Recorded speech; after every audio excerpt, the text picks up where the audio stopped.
Welcome to the Slop Farm. Enjoy the video. In this video, I will show how to use Canva for thumbnails.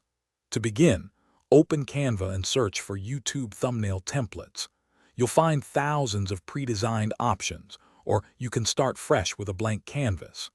The ideal size for YouTube thumbnail is 1280 pixels wide by 720 pixels tall, which is a 16 by 9 aspect ratio.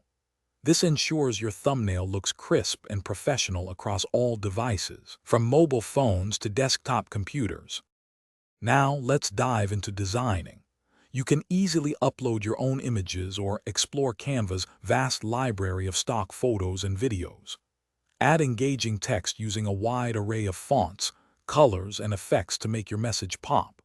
Don't forget to incorporate graphic elements such as shapes, icons, or stickers to add visual interest. Experiment with transparency and layering to create depth and ensure your key elements stand out effectively. Branding is crucial for recognition. Always use your consistent brand colors and fonts to make your thumbnails instantly recognizable. Incorporate your channel logo or icon subtly but effectively. Remember, thumbnails are often viewed at very small sizes, so ensure your design is clear and readable.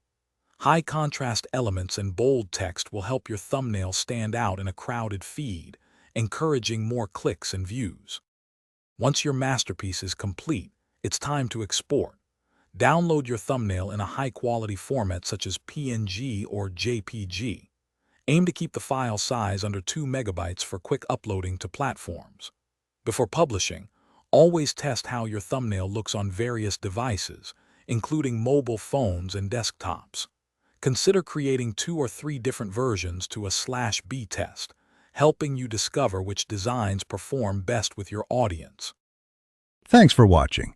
Consider subscribing if we helped you today.